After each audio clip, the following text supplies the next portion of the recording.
Well, why don't we go ahead and get started? My name is Mason Funk, and I'm the founder and executive director of Outwards. And it's a great honor to be here today for this event in honor of Transgender Day of Remembrance coming up this coming Saturday. I'd like to begin by acknowledging and honoring the Tongva peoples on whose traditional, ancestral, and unceded lands Outwards has its headquarters here in Los Angeles. As you're almost undoubtedly aware, Transgender Day of Remembrance falls during Native American Heritage Month. Coincidence or not, this intersection is quite meaningful, and here's why. The lives we honor at today's event, lives lost or shortened by physical, mental, emotional, economic, and countless other forms of violence. Those lives are actually inextricably linked to the violent colonization of our continent. Among the indigenous tribes of the North American continent, as well as elsewhere, transgender and gender nonconforming people were often held in high regard. And as such, they were often sent out as ambassadors to meet and negotiate with arriving white settlers. Unfortunately, those same gender nonconforming individuals were seen by the white settlers as proof that, in the words of Outwards interviewee Marcus Arana, the native peoples were, quote, godless queers who not only did not deserve to be negotiated with in a spirit of mutual respect, but in fact deserved eradication. So the importance of today's event this week and Transgender Day of Remembrance is heightened by this history and these realities. We thank you for being here today, for listening, learning, and witnessing in a spirit of mutual honor and respect. Outwards is genuinely honored to exist as a place within the LGBTQ community to gather the stories of our elders, to build community, and to catalyze social change. We are honored to be able to offer events like today's to the community, where we gather together a few of our panelists who have much to say on this topic, along with Jack Mccarthy, a very valuable Outwards team member for the past couple of years as moderator. I want to thank you again for being here today. Please visit us any chance you get at the outwardsarchive.org. A lot of really cool and exciting things are happening. And again, we are honored to be able to gather these stories, preserve them, and share them with our community. Without further ado, I'd like to turn it over to Jack. Thank you again for being here today. Thank you so much, Mason. And welcome to everyone joining us tonight. My name is Jack Mccarthy. My pronouns are he and they. I'm the communications manager here at Outwards and also an artist, activist, writer, and other things as well. And tonight I'm going to be asking the question a lot of how do we do better to keep trans people alive, and I want to make sure that this is that this can be a conversation about resilience. And because this is an event in honor of Trans Day of Remembrance, I also wanted to take a moment to have a moment of silence for the folks who have died in 2021 that we know of. This is the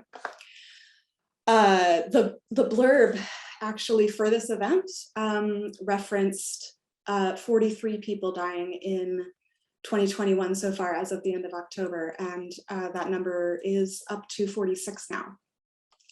So this is officially the most, since the numbers have started to be tracked, the most trans people killed in a calendar year. And I wanted to read their names out loud. I pulled up the wrong link to read these names out loud. So now I have to like regroup and get to the right ones so that I can read their names. Okay.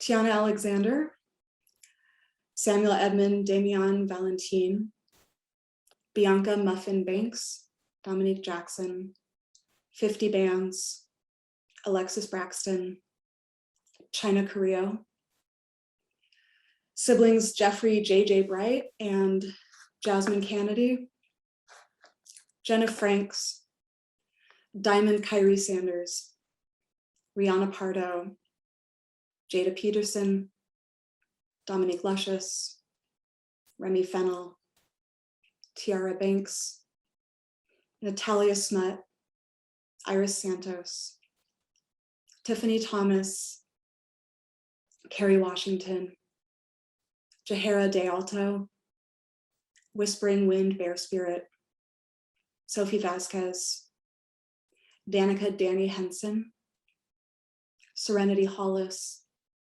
Oliver Ollie Taylor, Thomas Harden, Poe Black, EJ Boykin, Adalyn Evans, Taya Ashton, Shay Vanderpump, Tiara Marie Lewis, Miss Coco, Pooh Johnson, Desaya Monet, Brianna Hamilton, Kiera Laprie Cartier, Mel Groves, Royal Poetical Stars, Zoella Zoe Rose Martinez, Joe Acker, Jesse Hart, Ricky Adamuro, Markeisha Lawrence, Jenny De Leon, and Angel Naira. And these are just the folks we know about, since misgendering and dead naming in reporting still happens and keeps us from finding our own. So I wanted to start with that, but also the three folks that we have here are such incredible luminaries who have lived such power and resilience and generosity toward their community, and I'm really excited to get to celebrate the three of you tonight. So I'm going to introduce each panelist one by one, play a short video taken from their interview with OUTWORDS, and then we'll get into the conversation. A quick reminder to folks tuning in, if you'd like to turn on closed captions, you can either hit the CC button that says live transcript, or if you're on an iPhone or iPad, it might be under meeting settings. And also heads up that tonight's event is being recorded. As an attendee, you will probably not be recorded, but if we respond to your questions or address you by name, then that might be in the recording. And that also leads me to remind everyone to please feel free to use the chat or the Q&A function to ask questions. In the last 15 minutes or so of the event, we will be responding to those questions. So without further ado, I'm going to introduce the first panelist, Elliot Chino. We're gonna watch a video of Elia and then get into the conversation.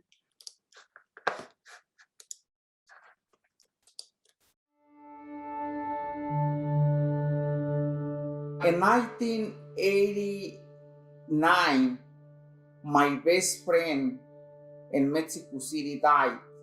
I find out like about 1 month later, 2 weeks later, and I said, wow, nobody told me, you know. But in 1993, I went back to Mexico City.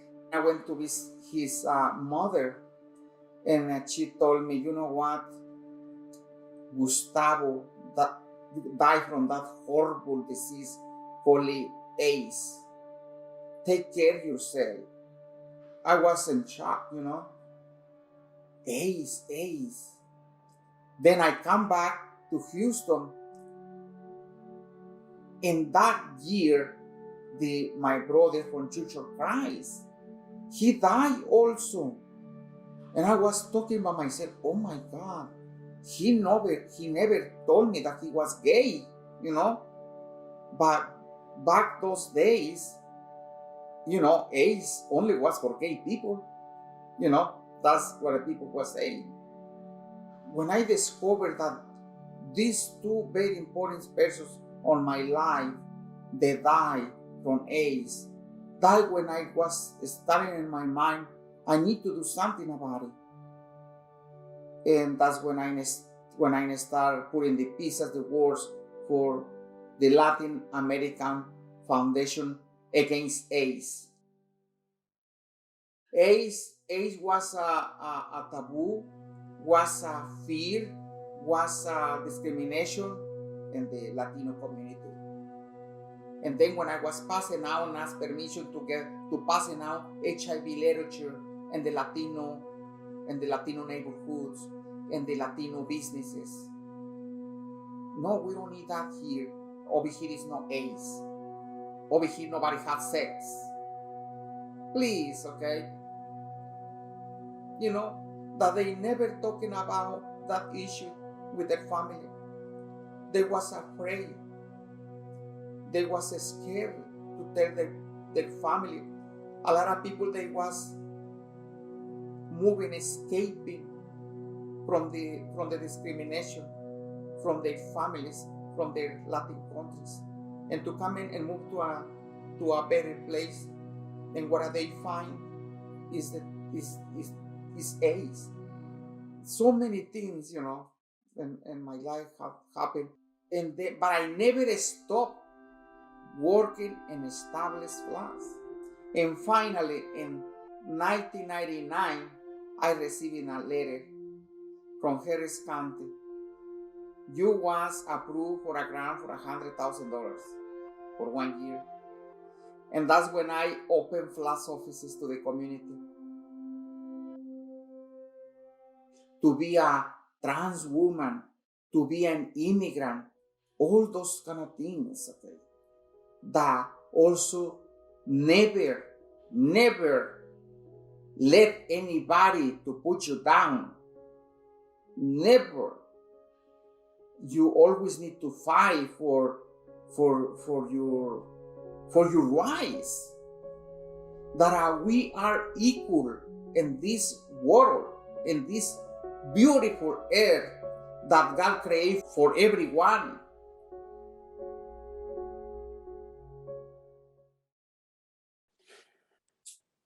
Hello, Elia, and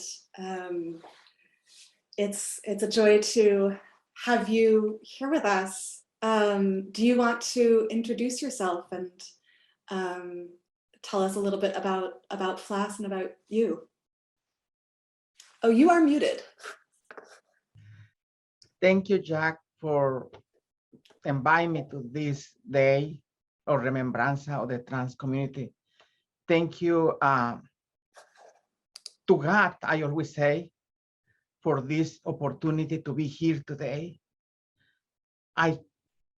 Elliot Chino, I'm born in a small village in Mexico, in Cole, Agua Blanca, in Michoacan, the state of Michoacan, and I immigrated to the United States early on the 80s.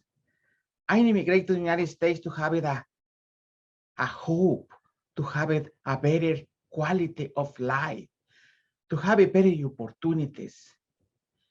But I never thought that God brought me to this beautiful country and to do this difficult work for our sisters and brothers, and especially in the subject of AIDS. I remember that when I started the organization, everybody gave me the back because they also discriminate me, because the first people that stepped out to helping out in the pandemic of AIDS was the LGBT members. And still we doing this work. And so many people, they just died from the pandemic.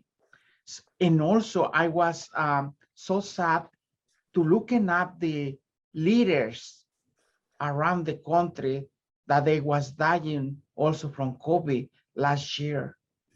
And that bring me the memories of 30 years ago when I started the movement to helping out people because everybody was dying in their homes, by less with the family.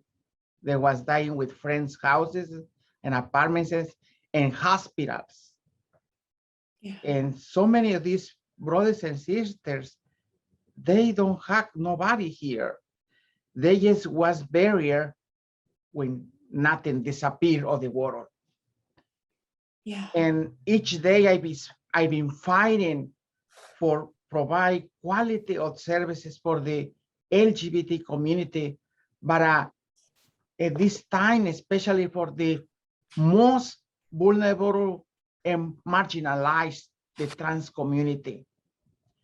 And that we have to continue fighting each day for we can have a life. Yeah. A life. This is the year that the numbers of the trans community is higher than ever. That was killing because yes, looking for to survive. We've been surviving, and it's a scare, when this can happen to me with all the discrimination, the transphobia that exists in the society around the world. Yeah. We need to continue be united. Yes. That's the only way that we are going to make it a difference. And that's the only way that we are going to be respected, but also included on the political agendas. I'm so proud to be here today and to be a part of this movement. We're so proud to have you here. And thank you. I mean, this goes for all of you, but thank you for the amazing work you do. Thank you. I'm going to now share the Jamison Green video that really wanted to share itself earlier, and now it is time. So without further ado, Jamison Green. When I learned about this organization, the Harry Benjamin International Gender Dysphoria Association was in the mid-90s. It was for people who are dealing with practices and policies that affect trans people's lives. I was blown away by the fear that the professionals had about trans people. The majority were very, very tense. They felt there was a lot of responsibility in deciding whether or not someone could have surgery. They were very nervous about the idea that they might be perceived as being influenced by their patients. There was just a lot of trepidation everywhere. And that attitude, those attitudes made the patients, made the clients, made the trans people very angry. And I thought, trans people need more support, and professionals need to be less fearful. One of the things I said very clearly was, if you psychologists who are all in the audience don't want to be perceived as gatekeepers, don't be gatekeepers. And literally people went, how can we do that? And I said, stop trying to put brakes on people and start trying to help them. Your role is not to distance yourself from your client and say, wait a minute, I'm going to judge you now. Your role is to say, how can I help you be more comfortable in your gender. Why is that? That we can't look at the issues that people are actually struggling with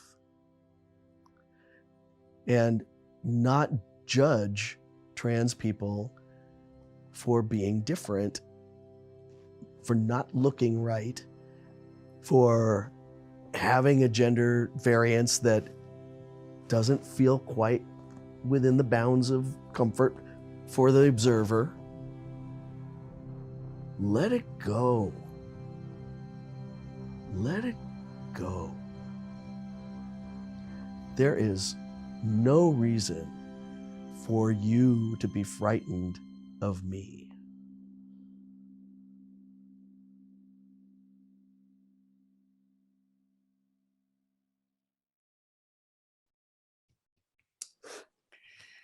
Thank you and welcome, Jamison. Thank you. Excuse me. Thank you, Jack. Just sit with no talking for a while. I get all clogged up. That was, I haven't seen that clip for a while. That was interesting. Well, so you want me to introduce myself a little bit? Yes, So please. I am Jamison Green. I currently live in Vancouver, Washington. I was born in Oakland, California, and I lived most of my life in the San Francisco Bay Area. I was born in 1948. I transitioned from female to male in 1988. And right away, I started realizing, I mean, there's so many things that nobody talked about, like, oh, you can't get any insurance coverage. In fact, you might not be able to use the insurance that you have if you have a job that offers you benefits. You might not be able to use that insurance if they find out you're trans. They can cut you off from everything, not just trans-related care, but everything. And that in San Francisco, there were no actual civil rights for trans people. And there was a lot of misunderstanding about who trans people were within the gay and lesbian community. And speaking of AIDS, too, one of the founders of one of the most important organizations for trans men was a man named Sullivan, who was told, because he identified as a gay man, that he would not be allowed to have surgery.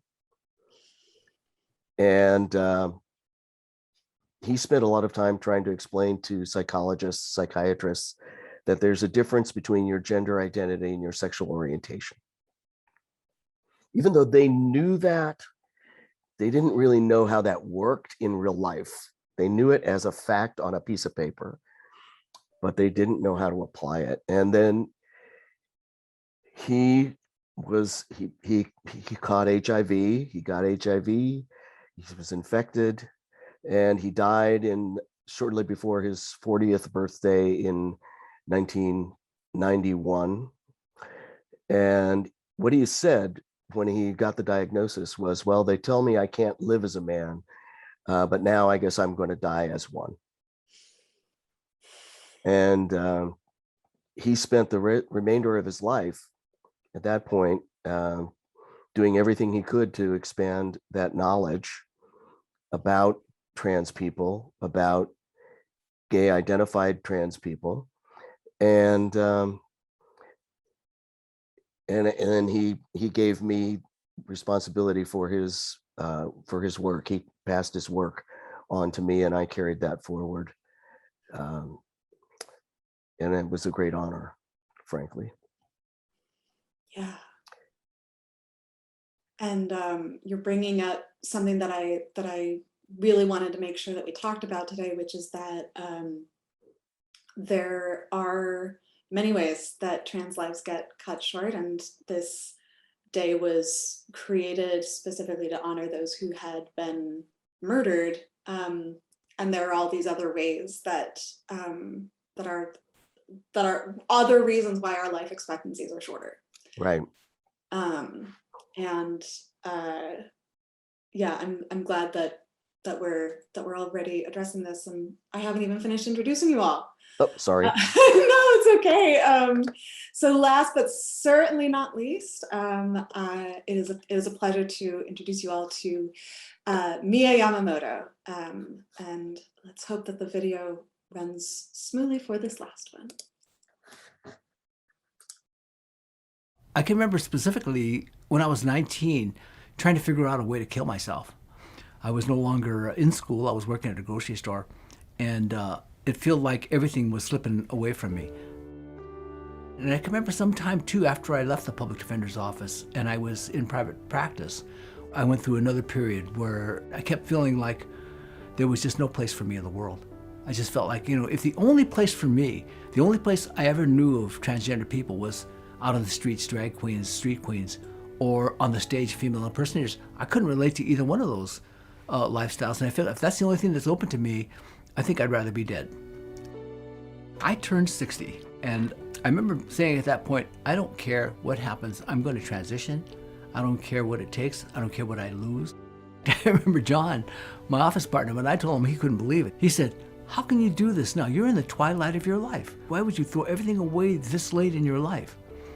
And I said, because it's the truth. It's just the truth. The first time I ever came to court dressed as a woman, it was one of those things where I remember looking at it the night before and thinking, okay, tomorrow I'm going to liberate the criminal courts building. And after I do that, I'm going to liberate the jail, I'm going to liberate the prosecutor's office. So every single courthouse I went to with that attitude, every time I was feeling like I was breaking some new ground, I'd feel like, okay, this is the liberation of your courthouse. This is a great day for all of you. I'm going to be putting on a case, and I'm going to be completely authentic, and you're going to have to deal with it.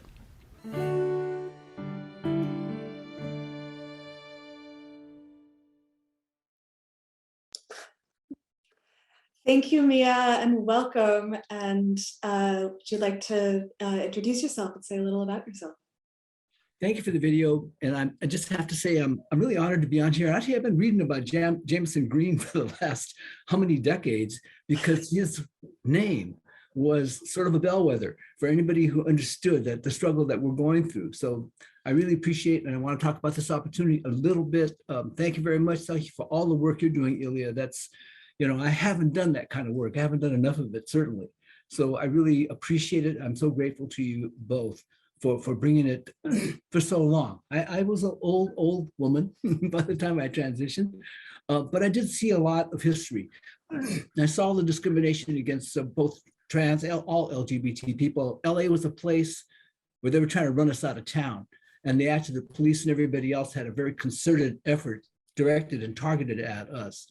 And I just want to say just briefly, about me, I'm a criminal defense attorney. I'm a civil rights attorney. I do a lot of activism out in the streets. I've always been with that. So that's pretty much how I define myself. I make my contributions out there, both politically and as a street activist as well, because I think all of us have understood that our allies and our sisters and brothers have been on the streets for a long time. So that's where we needed to be.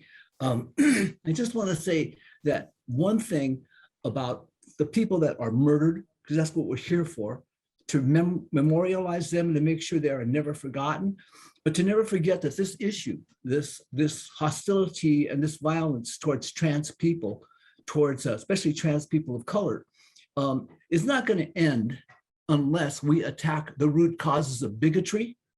And I want to talk about people like Dave Chappelle, who thinks it's all right to make fun of transgender people. That punk is one of the problems that we have, and he's one of the motivations for the assailants, for the perpetrators, for the people that feel as though they've gotten permission from certain authoritative figures to attack transgender people. So I think all of us have to stand up and say, hey, making fun of people that are vulnerable is not comedy. That's called bullying. And none of us should be standing up for it. And all the people that are standing up for Dave Chappelle and saying he should be able to make fun of anybody he wants to, I can't say over the air what I'd like to say to you, because I feel like you are as much of the problem as Dave Chappelle and the rest of the bigots out there who are doing the kinds of things to us that are happening on the streets because of the 44 people, the 46 people we're talking about should be alive today if it weren't for people like Dave Chappelle and people that think we're funny. He's not funny, and neither are we. And this whole issue, this bigotry, is the reason why people feel permission to kill us, and why even the people in our own community feel like they have permission to kill themselves. This bigotry is dangerous from within and from without, and we have to stand up to it every day. I agree with Elia. We can't let this go. We have to continue to speak out and fight back against transphobia. So I just want to say on this occasion, I'm so honored to be here. I'm so honored to be alive because I've lived through it, this with community. We've lost a lot of people, Jamison, all of us, haven't we, Elia? We have so much sorrow in our hearts for the suffering of people that have left this earth, and we know them, we've seen them, and we are not going to remain silent. I'm so thrilled to be able to be here to speak out against transphobia, against comedians, against anybody who thinks they're funny. When you hurt other people, when your humor hurts other people, that's not comedy. That's just being a bully. And Dave Chappelle is nothing but a punk, because anybody who goes after vulnerable people, knowing he's not got enough people on the other side to create a real backlash, anybody who goes after the most minuscule minority in their community, including the people of color, and one of his rationales is, well, you know, Black people are more oppressed than transgender people. I don't believe in that type of analysis at all. And I don't think it justifies anybody in going after anybody, period. So that's all I want to say about that. And I'll shut up. Yes. And Halo in the chat said what I was about to say, which is that, like, to claim that those are two separate categories is to just ignore that intersectionality is a thing altogether. And that's not okay, because the majority of the people being murdered are Black. So for him to say, well, Black people are oppressed, it's like, yes, they are, including the trans ones being murdered. And so each of you have like a really unique perspective. We've got Elia in Houston, and you started this organization specifically because you saw a need in the Latin American community, because AIDS wasn't being addressed there, and Mia with your background in law, and Jamison with the many millions of things you've done, carrying Lou Sullivan's legacy forward, no big deal. You each have your unique perspectives and experiences, and so I'm just like, what needs to happen to keep trans people alive? Like from your unique vantage points. Anyone feel free to jump in, or if it gets quiet and awkward, I'll just call on somebody. Oh, Mia, you are still muted. I throw it off when other people are talking. I tried to anyway. But the thing about it is, this program is really important to elevate the issue, to continue to make sure that we focus on the light and shine the light on it and keep it as high profile as possible, to make sure that it doesn't get thrown on the back pages. What I'm struck by is the names that you read out. Only 2 or 3 of them were familiar to me. And that is really sad. Those people have been erased. That's exactly what they would like to do to us, is erase us. And this campaign of terror is something that we elevate, we talk about it, we decry it. And so this event, I think, is really appropriate that we stay on this issue. Transgender Day of Remembrance is about murder, and it's about violence towards trans people. And I really just have to point out, when we talk about, because I've had an experience with suicide with some trans people that recently, and we got to be there for them, because people are dropping out and people are feeling like, yeah, this person's note was, the last note says, I'm trans, I can't face my girlfriend, I can't face my family, I can't face the world. And yeah, it's really hard. And we know too that in the Trevor Project, which is trying to combat suicide in the LGBT community, when the bills that come up in the legislature, particularly in Texas this year, that are anti-trans, this calls to the suicide hotlines from trans people, and particularly in Texas, when they talk about it in the legislature, they're just skyrocketed. Yes, yeah, lately it's been very bad in Texas. Okay, Yeah. the races against the little kids, LGBT community, trans, and Yeah. the schools. What they try to do is to erase us. You know, Right. how we going to stop this? The only way I see is that we have to fighting back. We have to stay visible. Stand up all together. Yep. That's the only way that I see that we are going to stop these crimes against us, you know. Right.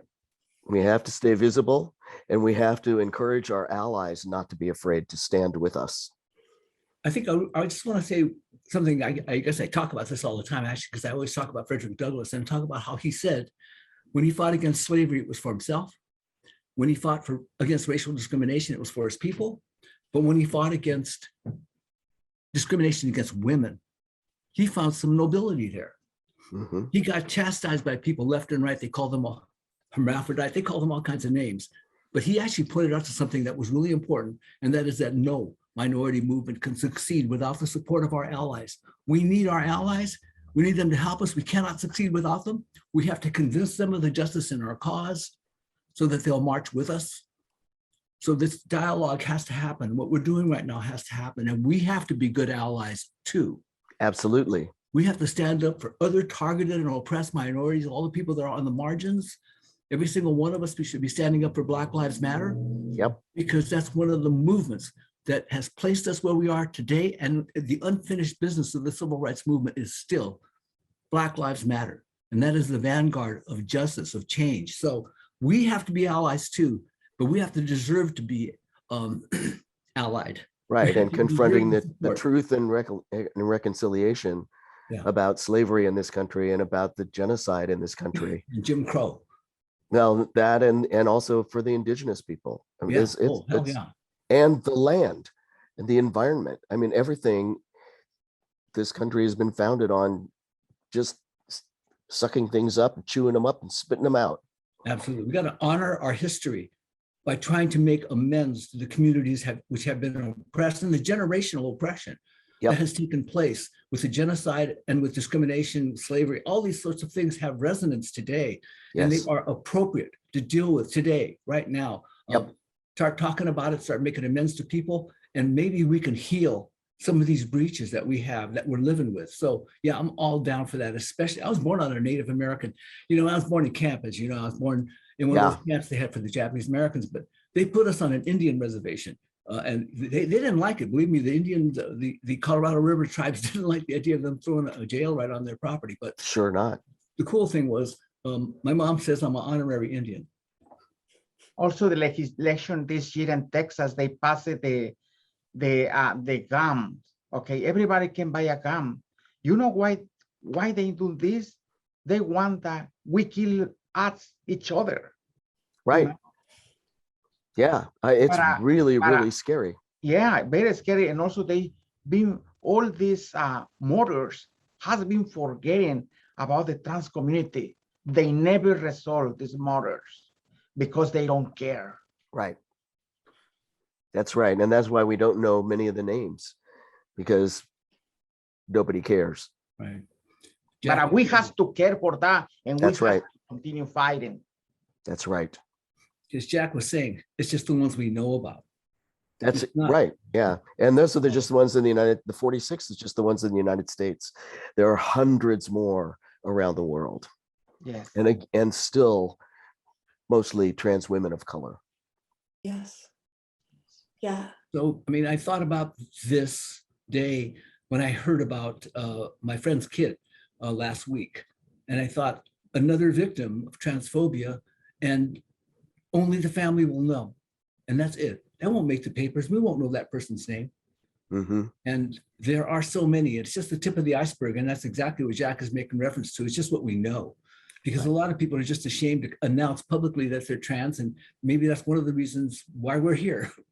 We say, and we have the power to mobilize the allies around the country and to do something about this, or this cannot continue happening anymore.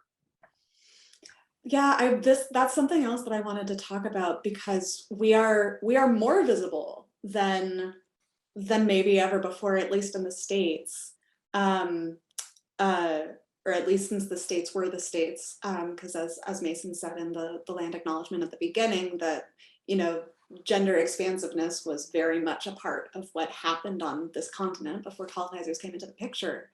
So we are more visible than ever, and the murders are more than ever, and I don't know what to do about that. Like, you know, obviously our visibility is important, and I feel like especially like this event, because y'all are people who have lived. You all are the ones who have who have not been one of the names that I would be reading off at the beginning. You know, and to see, like you said in your video, Mia, your only context was like these ways of being, these ways of expressing that you couldn't relate to. And so for people to see, like, I can get old, I can be trans and get old, like, but to see that that's a possibility, like, that visibility is, I mean, none of you are old, but you are elders. You are elders in this community. It's true. Trans people don't live that long. Yeah, I often get, you know, young trans people come up to me and say, "You're the oldest trans person I've ever seen." And I say, "Well, I know older ones, but yeah, that's great." Well, I just never thought I could get old. Yeah. And I actually I didn't think I would live beyond 40, frankly. And then boom, 40, I changed my gender expression. And boom, there you go. All of a sudden, a whole new life. Yeah. But, you know, it's, you know, we're kind of the lucky ones. And I think part of what may make us lucky ones is that we have a dedication to our community. And we care for our community. Yes. And we care for ourselves. And Yes. we have to transmit this to other new generations, okay? Yep. For we have more defenders in the future.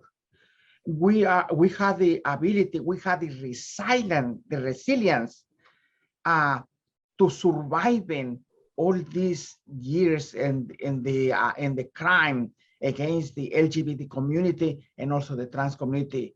But not all has the resilience.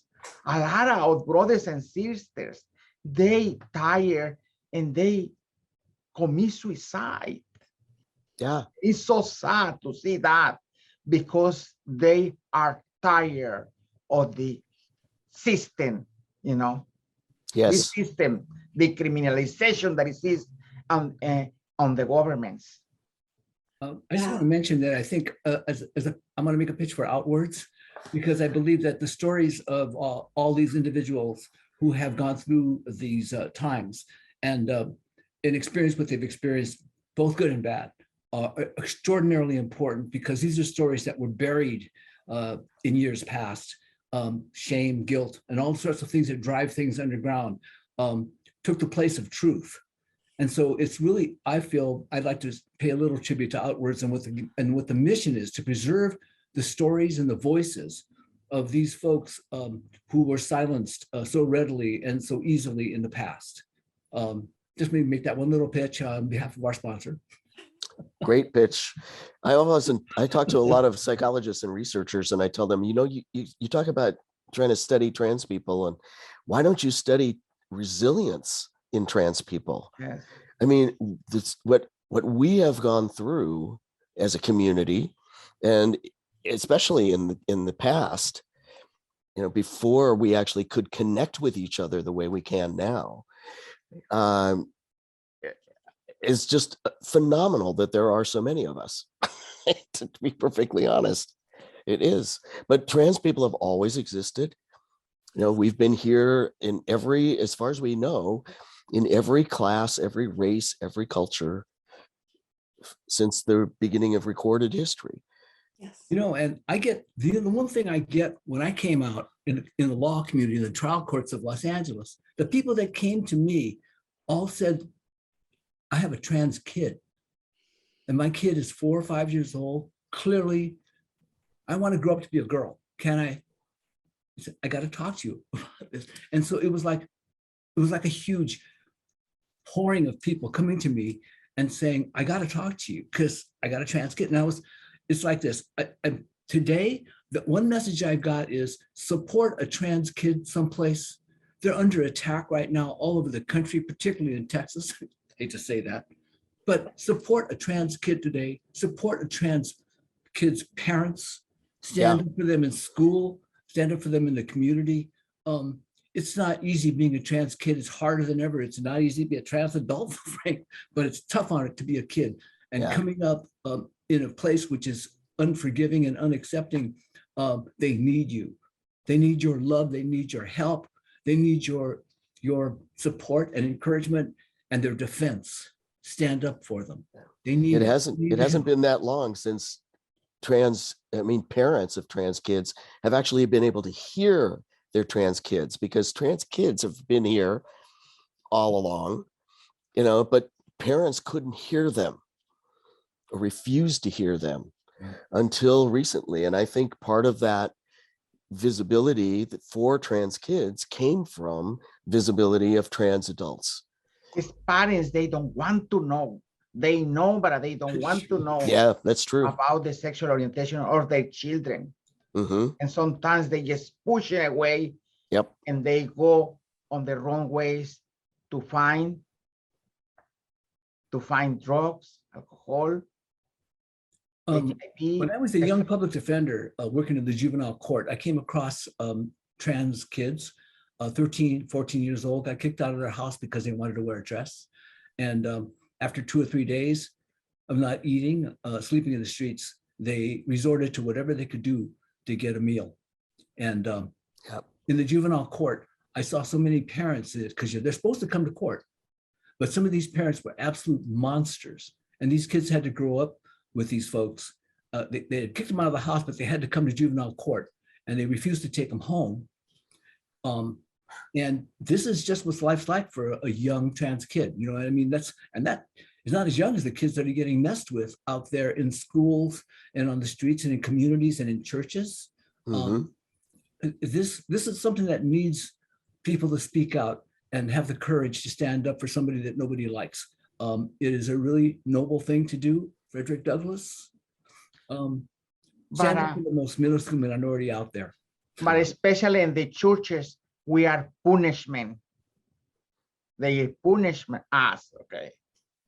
Yes. The trans community, as you know, we need opportunities. We are suffering from everything: housing, healthcare, health insurance, job opportunities, Mm-hmm. Everything. Yeah, but we're making progress.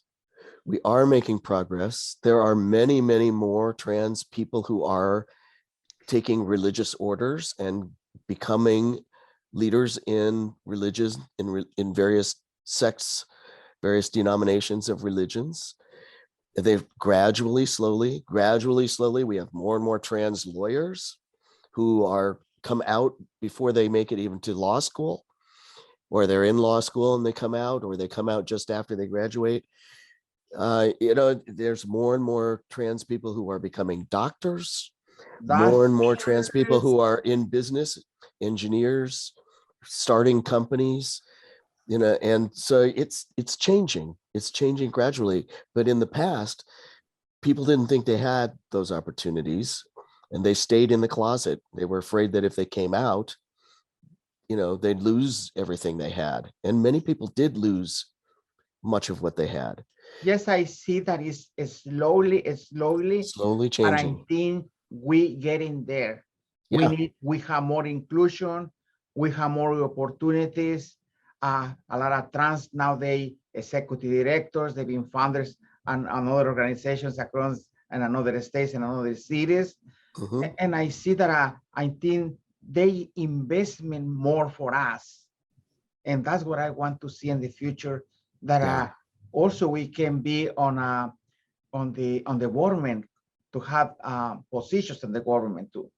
Yes, and we have more trans electeds this very year on some school boards, some city government positions, but we've got to get somebody into Congress. I think it's gonna happen real soon. I have a feeling about it. You know, I'm with you, think Jack. that, you know, the movement, I guess they call it for diversity, equity, and inclusion, Mhm. is what's the extant effort that's, you know, current.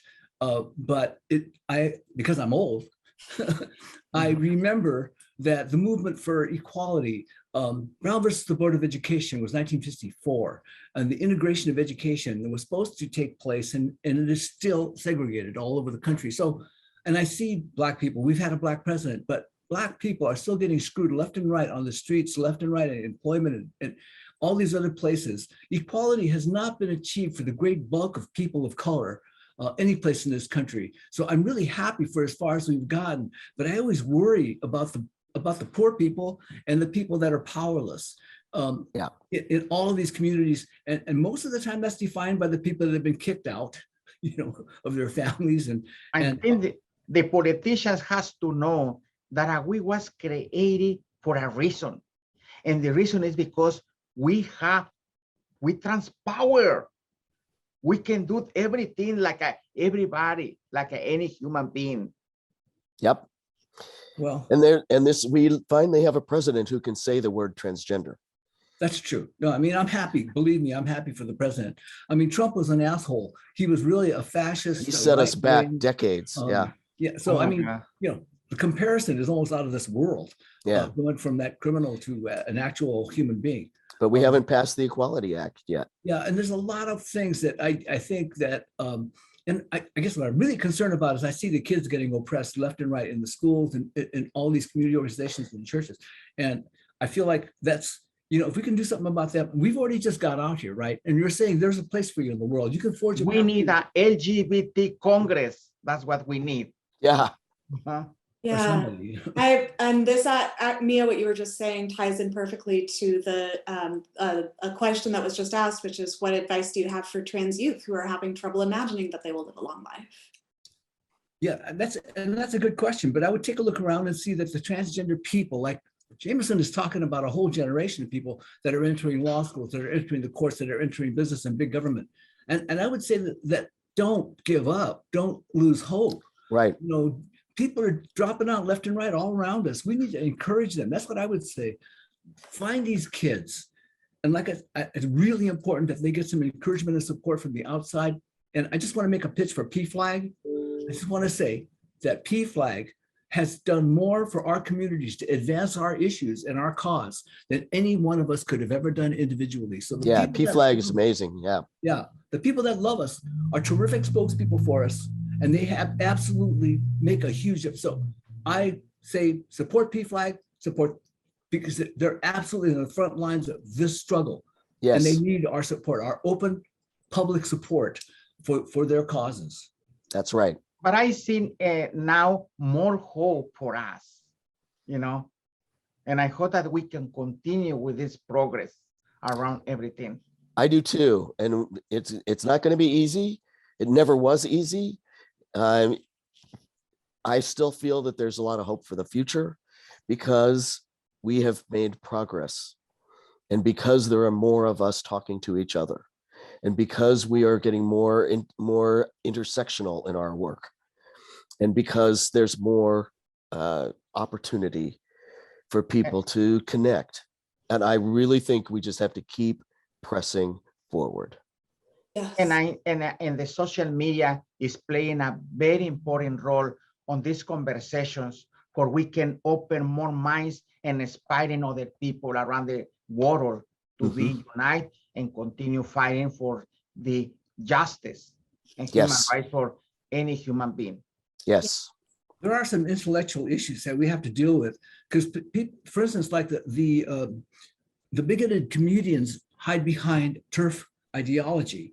As though it was something that is a legitimate way of analyzing the world. And as long as that happens, as long as there's, you know, the Chappelles and J.K. Rowlings and other people that are so intent on making sure they divide us, you know, along those lines, that that is a struggle for the academics.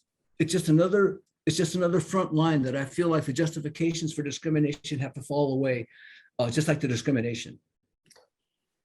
Yeah. Yeah, I don't get me started on TERFs. Well, we need to have a longer event for that. Like, it's just 3 hours of like, here's what we got to say about TERFs. Just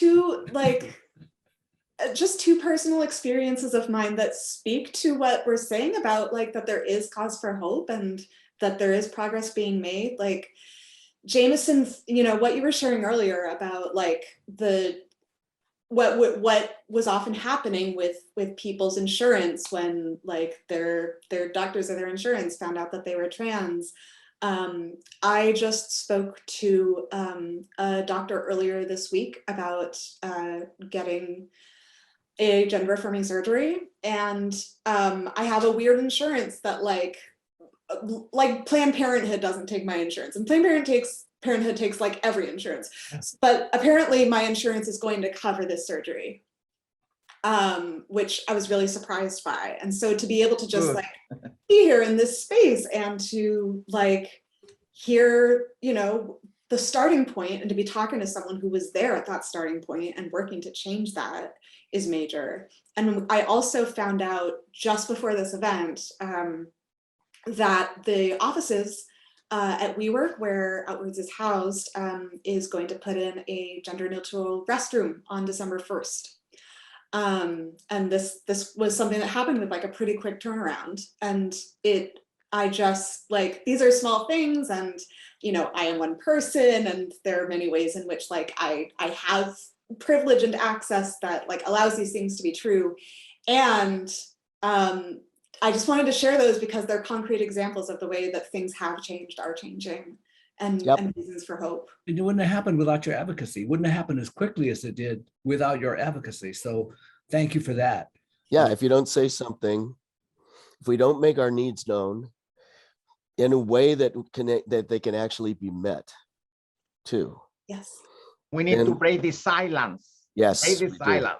That's right. We're doing that. Right now. Any final words that you want to leave folks with before we wrap up? I have one last thought that I just want to leave you with, and that is what I work with every minority community in Los Angeles.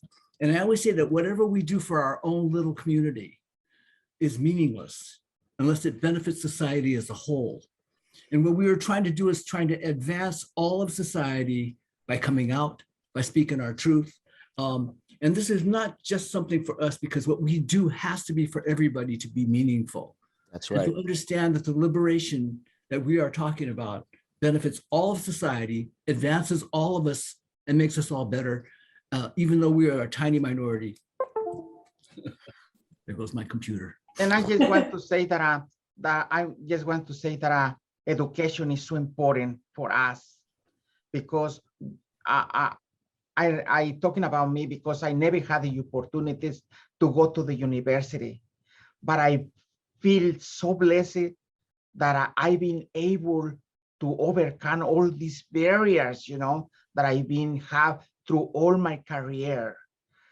This chair where I am is a university that I went for almost 30 years. And I've been lucky that I've been able to provide hope, to provide education, resources, information to the community, especially the marginalized Latino, LGBT community, and Latinas trans in this Harris County area of Houston. Well, I'm very happy that you're there, Elia. That's and grateful for what you've done and what you've accomplished, and Mia too. It's, you know, even the fact that you didn't come out until later doesn't matter. You dealt with all the issues, and when you came out proud, and that means a lot. And I know what, and that's my I was afraid scared to coming out because for all these barriers. And I Yeah. was coming out when I saw that I was more strong financially because nobody's going to give me a job. I see all these trans Latinas that they don't have a job because they apply here, there, and there, and nobody calling for a job. That was my, I scared to be opening up and to go looking for a job and nobody's going to give me an opportunity to work. That was the more huge barrier that I was facing. And that's a huge one. And that's the kind of thing that keeps people from fully living, and not having a job keeps you from fully living. Yeah. So it's very, very difficult for us. I say I sacrifice, I give my life. And that's one of the reasons that I developed cancer. All the suffering, all the Yes. pain, all the stress. Yeah. There's so There's so much many pressure. aspects to it. There's so many aspects to Life is complicated. yeah, ways in which we're not allowed to live fully, and like reasons why, you know, just quietly, like our health, these things that affect our physical health and our lives. And I'm just really grateful that you are all here and that you are all like still really doing the thing, like still really out here advocating and fighting. Still at it. It's still at it. Can't stop, won't stop. And it is such a blessing to all the rest of us. So I feel old, but I still had hopes that I want to go to the university for I can do more things for my community. Yeah, I mean, you are still younger than Mia was when she finally came out. So life is long. Yes. Yeah. More power to you. Thank you all so much for being here. Thank you, attendees. Thank you, people watching this on a recording afterwards. And I'm going to do a thing where rather than awkwardly have each of us like sign off one by one, I've done this thing before where we blow fairy dust and then the Zoom will end. So I'm Okay. just let me have this. So I'm going to scoop up the fairy dust. You can all scoop up fairy dust with me if you want. And on the count of 3, I'm going to blow my fairy dust out and we will end the event. Okay, 1, 2, 3.